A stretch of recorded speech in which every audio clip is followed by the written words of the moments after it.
नमस्कार बच्चों, कैसे हो? अच्छे हो ना?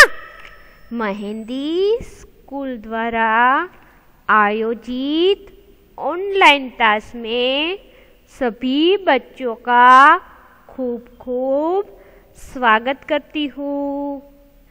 तो आज हम कौन सी कक्षा लेंगे बच्चों?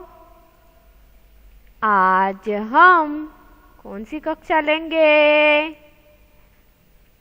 कक्षा कौन सी? चौथी। कौन सी कक्षा लेंगे? कक्षा चौथी। और कौन सा विषय लेंगे? हिंदी। तो हिंदी में हम अगले क्लास में हमने क्या क्या सीखा, क्या क्या सोचा, क्या क्या समझा, उसकी पहले बातचीत करते हैं। तो अगले क्लास में हमने 1 से 3 प्रश्न देखे थे ना। आज हम आगे के प्रश्न हैं वह देखेंगे। तो चलो बच्चों आगे बढ़ते हैं। आगे बढ़ना है ना? तो चलो आगे कुछ नया सीखते। आज है इकाई कौन सी? 5वीं, जिसका नाम है धमक धमक आता हाथी। इकाई का नाम क्या है? धमक धमक आता हाथी कविता है। उसमें पहला प्रश्न देखेंगे कि निम्नलिखित प्रश्नों के उत्तर लिखिए। तो यहाँ पर लिखा है कि हाथी किस तरह आता है। तो हाथी धम धम करता आता है। क्या लिखना है आपको? कि हाथी है वह धम धम करता आता है। आगे देखें। दूसरे प्रश्न की ओर आगे बढ़ते हैं। दूसरा प्रश्न, हाथी पानी में जाकर क्या करता है? हाथी पानी में जाकर क्या करता है? कौन बताएगा?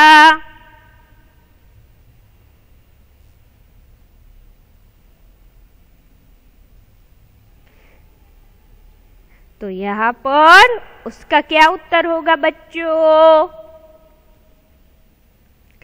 कि हाथी है वह पानी में जाकर सूंड भर भर कर नहाता है। तो उसका उत्तर क्या होगा? कि हाथी पानी में जाकर सूंड भर भर कर क्या करता है? नहाता है। क्या करता है बच्चों? नहाता है। कौन नहाता है? हाथी। किसमें? पानी में जाकर सूंड भर भर कर नहाता है। तीसरे प्रश्न की ओर आगे बढ़ेंगे। तीसरा प्रश्न है, नहाने के लिए हाथी सूंड में क्या भरता है? तो यहां पर लिखा है कि हाथी क्या लिखा है? कि नहाने के लिए हाथी सूंड में क्या भरता है?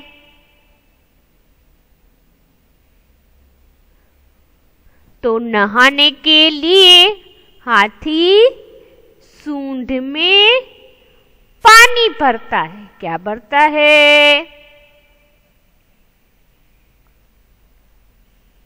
पानी भरता है। क्या भरता है बच्चों? फिर चौथे प्रश्न की ओर आगे बढ़ते। हाथी क्या खाकर किसी को बताता नहीं है। तो हाथी क्या खाकर किसी को बताता नहीं है? कौन उत्तर देगा?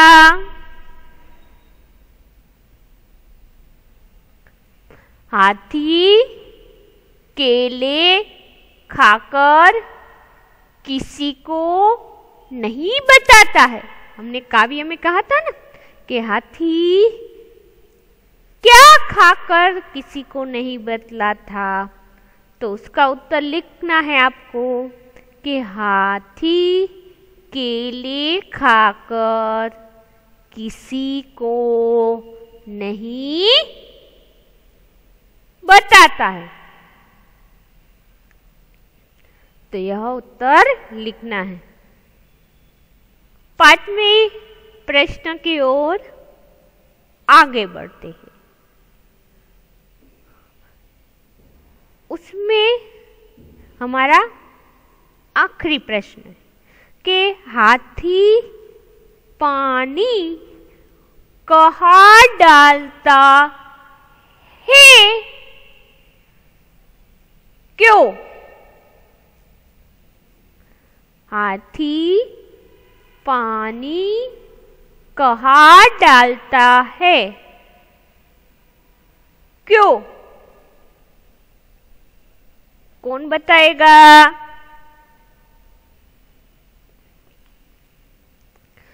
तो उसका उत्तर है कि हाथी नहाने के लिए पानी सूंड भर भर कर अपने शरीर के ऊपर डालता है।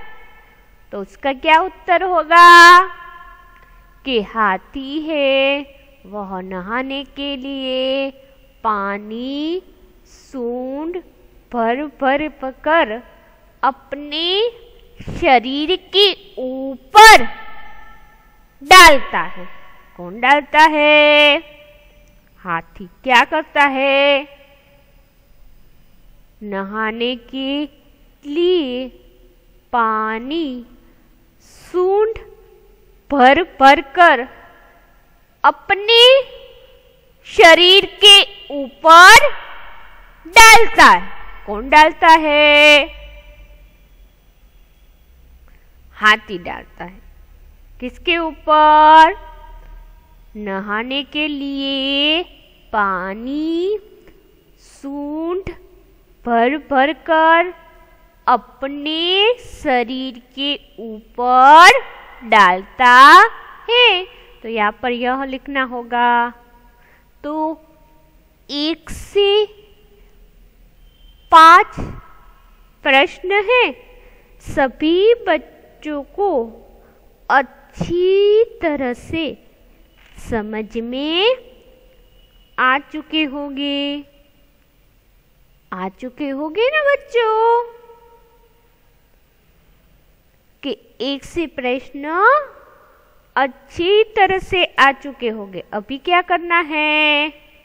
एक बार प्रश्न को मेरे साथ पढ़ना है। यहाँ पर लिखा है कि हाथी पानी में जाकर क्या करता है? तो हाथी पानी में जाकर सूंड भर भर कर नहाता है। तीसरा प्रश्न, नहाने के लिए हाथी सूंड में क्या भरता है? तो नहाने के लिए हाथी सूंड में पानी भरता है। क्या भरता है बच्चों? पानी भरता है। हाथी क्या खाकर किसी को बताता नहीं?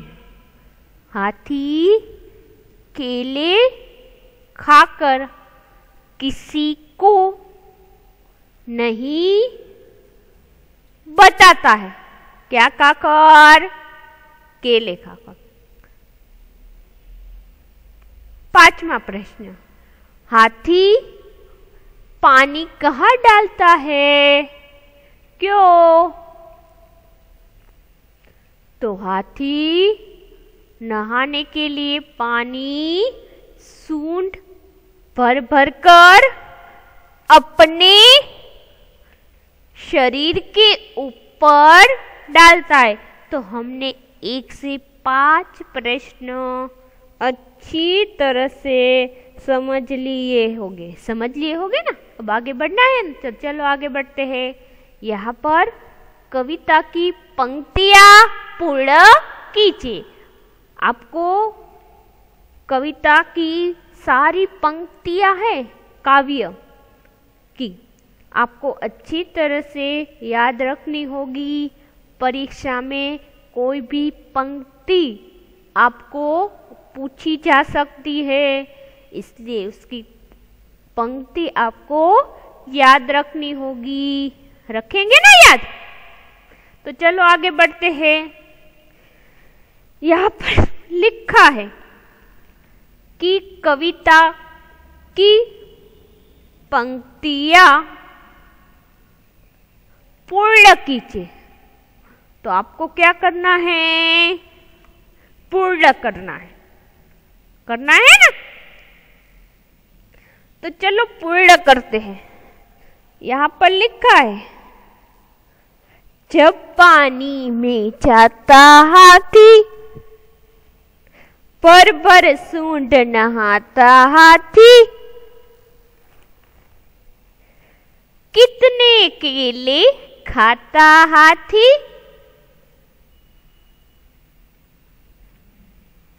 यह तो नहीं बताता हाथी।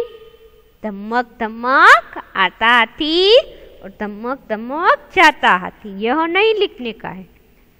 सिर्फ आपको आपकी स्वापोथी में पहली और आखिरी पंक्ति दी गई है, उसके बीच की ही पंक्ति लिखनी है आपको। एक बार और पढ़ते हैं, पढ़ना है ना मेरे साथ। आपको भी एक बार अच्छी तरह से क्या करना है? पढ़ना है। क्या करना है बच्चों? पढ़ना है। जब पानी में जाता हाथी, भर भर सूंड नहाता हाथी, कितने केले खाता हाथी, यह तो नहीं बताता हाथी। तो उसी तरह से आपको काव्य पंक्ति है बच्चों, क्या करनी है? पूर्ण करनी है। अब आगे बढ़ते हैं। आगे देखिए, पढ़िए और लिखिए। तो यहाँ पर बच्चों जो शब्द है, शब्द कविता के आधारित ही शब्द है। तो आपको एक एक बार अभी क्या करना है? पढ़ना है। और आपको अपनी स्वापोथी में अच्छे अक्षरों से लिखना है। तो चलो एक साथ पढ़ते हैं। धमक सूंड केले नहाना और आखिरी है हाथी। एक बार और पढ़ते हैं, पढ़ना है ना। धमक सूंड केले नहाना आखिरी है हाथी। अब अगले प्रश्न की ओर आगे बढ़ते हैं। यहाँ पर लिखा है कि उदाहरण के अनुसार विरुद्धार्थी शब्द लिखिए। यहाँ पर क्या लिखा है कि उदाहरण के अनुसार विरुद्धार्थी शब्द लिखिए। यानी कि आपको पता ही है, उदाहरण हम पहले पढ़ते हैं। यहाँ पर लिखा है पहला उदाहरण, उठाना। तो उसका विरुद्धार्थी क्या हुआ? गिराना। क्या हुआ बच्चों? गिराना। उसी प्रकार पहला विरुद्धार्थी है आना। क्या है आना? आना का विरुद्धार्थी जाना। क्या है? आने के विरुद्धार्थी है जाना। उसी प्रकार दूसरा विरुद्धार्थी है छोटा, तो उसका विरुद्धार्थी हुआ बड़ा। क्या हुआ? बड़ा। अब तीसरे विरुद्धार्थी की ओर आगे बढ़ते हैं। ऊंचा। ऊंचा का विरुद्धार्थी नीचा। ऊंचा का विरुद्धार्थी शब्द होता है नीचा। उसी प्रकार हमारा आखिरी है पकड़ना। पकड़ना का विरुद्धार्थी शब्द है छोड़ना। क्या है? छोड़ना। उसी प्रकार चारों विरुद्धार्थी शब्द एक एक बार पढ़ लेते। पढ़ना है ना, तो चलो पढ़ते। आना, तो उसका विरुद्धार्थी हुआ जाना। इसी प्रकार छोटा, तो उसका विरुद्धार्थी हुआ बड़ा। ऊंचा, तो उसका विरुद्धार्थी हुआ नीचा।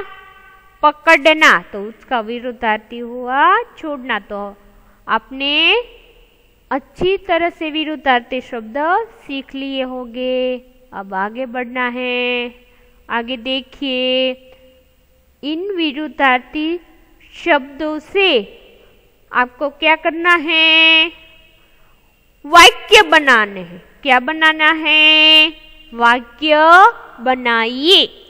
उदाहरण के तौर पर देखिए, जैसे कि हमें गिरे हुए को उठाना चाहिए। यहाँ पर बच्चों देखिए, अंडरलाइन नहीं की गई है, लेकिन उठाना। उठाना का विरुद्धार्थी गिराना होता है ना। तो दूसरा विरुद्धार्थी, हमें किसी को गिराना नहीं चाहिए। इसी प्रकार से आपको वाक्य बनाने हैं। बनाएंगे ना? ऐसा नहीं कि इसमें जो लिखा हो, मैंने उदाहरण दिया हो, वही आपको उदाहरण लिखना है, ऐसा नहीं। आप कोई भी उदाहरण विरुद्धार्थी शब्द के आधारित बना सकते हैं। जैसे कि यहाँ पर आना, तो यहाँ आप ऐसा भी उदाहरण के तौर पर लिखिए कि मीना मेरा घर आना चाहती है। ऐसे प्रकार लिख सकती है। इसी प्रकार आना और जाना विरुद्धार्थी शब्द आधारित कोई भी वाक्य बना सकते हैं। तो हम उदाहरण लेते हैं। पहले है, मुझे घर में आना है। क्या करना है? कि मुझे घर में आना है। तो उसका विरुद्धार्थी क्या हुआ? कि मुझे घर में जाना। क्या लिखेंगे? मुझे घर में जाना है। उदाहरण के तौर पर आप यह भी आना में लिख सकते हैं कि मंदिर में कुछ लोग आना चाहते हैं, कुछ लोग मंदिर में जाना चाहते। इस प्रकार भी उदाहरण लिख सकते हैं। दूसरा उदाहरण लेते हैं, छोटा या बड़ा। यहाँ पर देखिए,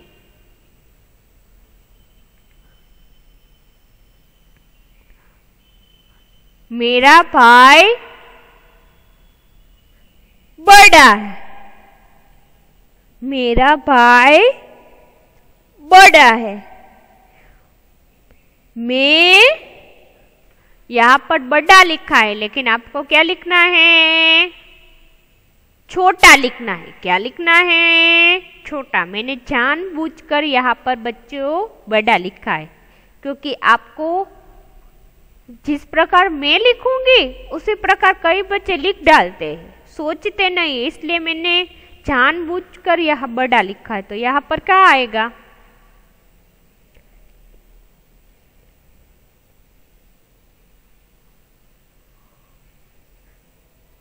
बड़ा, तो उसका विरुद्धार्थी क्या हुआ? छोटा। बड़ा यानी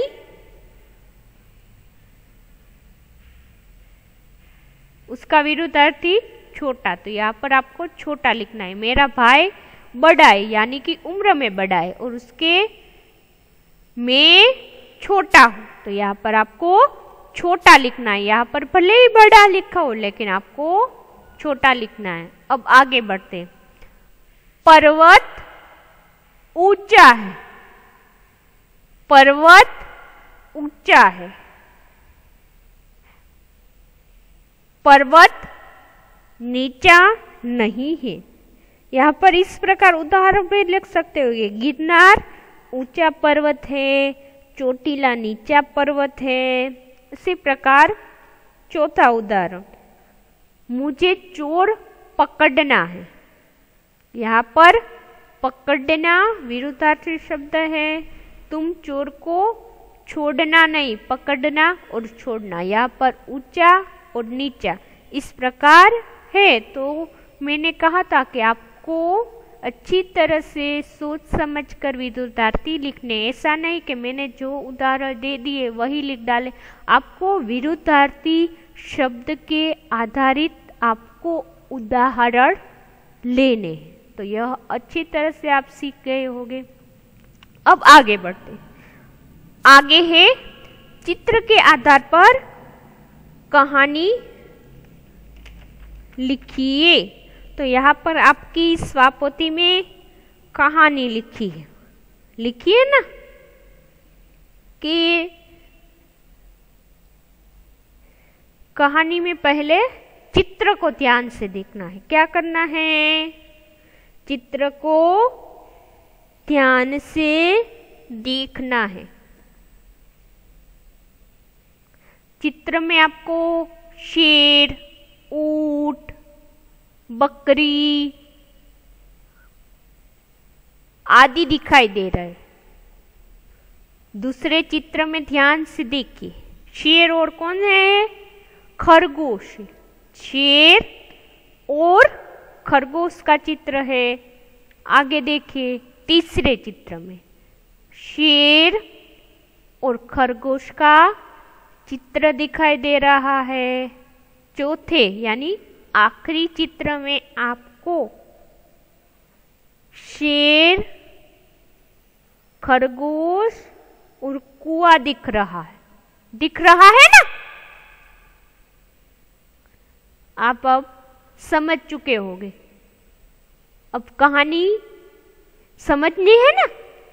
तो चलो हम कहानी की शुरुआत करते हैं। कहानी में देखिए बच्चों, पहले चित्र में कितने सारे प्राणी थे, यानी जंगल का चित्र था। किसका था? जंगल का। जंगल में एक सिंह रहता था। बहुत से अन्य जानवर भी रहते थे। सिंह जानवरों को अपनी मर्जी के अनुसार मारकर खा जाता था। तो पहले चित्र में था कि एक सिंह जंगल में रहता था। बहुत से अन्य जानवर भी रहते थे। सिंह है वो सभी जानवरों को अपनी मर्जी के अनुसार खा जाता था।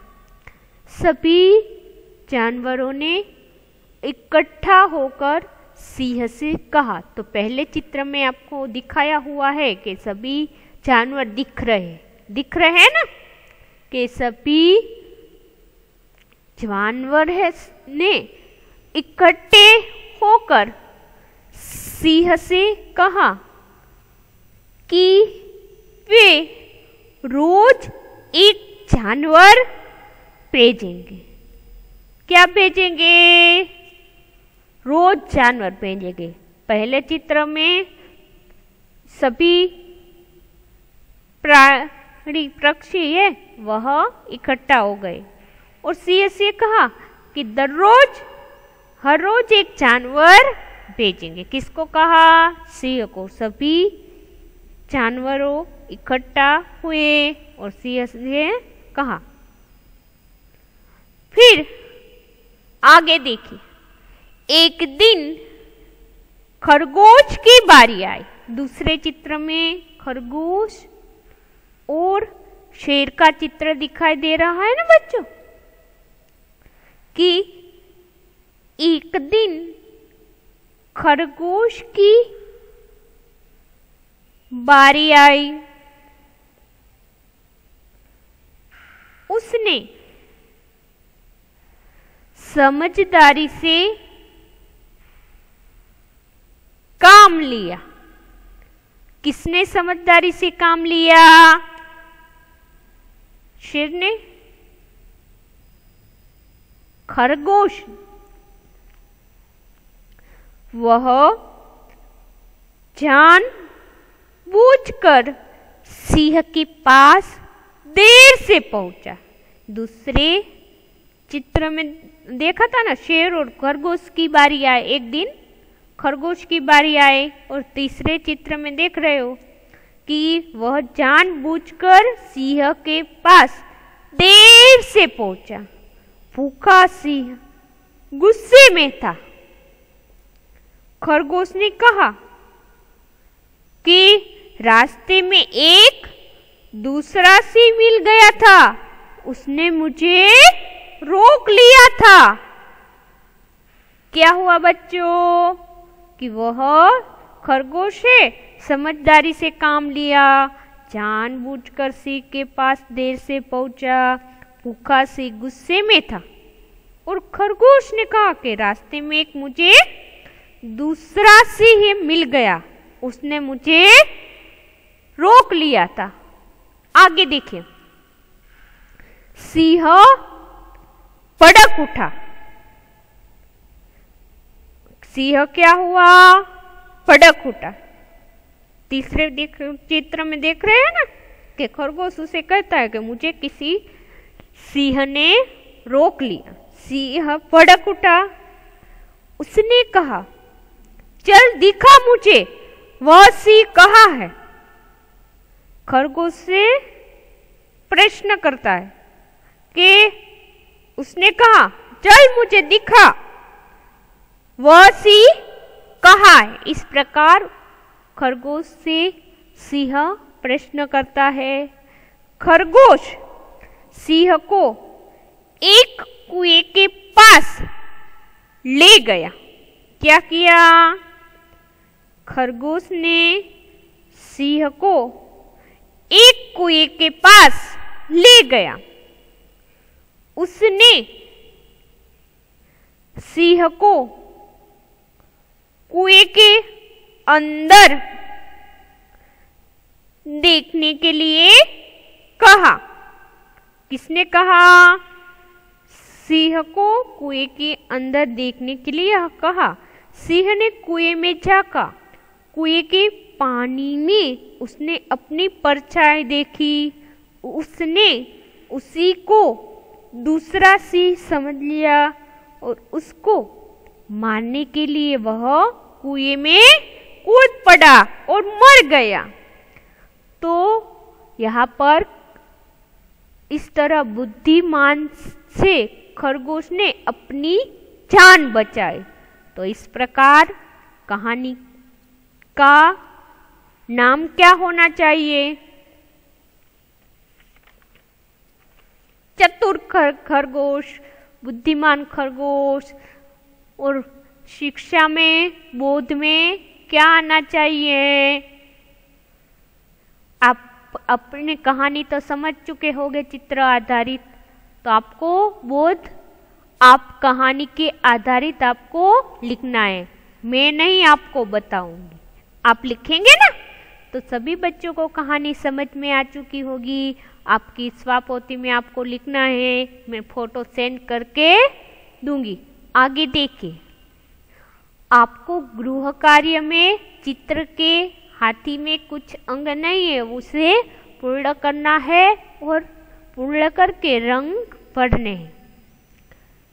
और अनुलेखन यानी कि यहाँ पर 10वें प्रश्न में आपको देख देख कर अच्छे अक्षरों में लिखना है, यानी अनुलेखन यानी कि देख देख कर गलती किए बिना लिखना है। तो आज हमारा इकाई 5वीं धमक धमक आता हाथी पूर्ण हो चुकी है। स्वापोथी में आप सभी लिख डालेंगे ना। तो सभी बच्चों ने मेरा वीडियो देखा, इसलिए सभी बच्चों का धन्यवाद और आभार व्यक्त करती हूँ।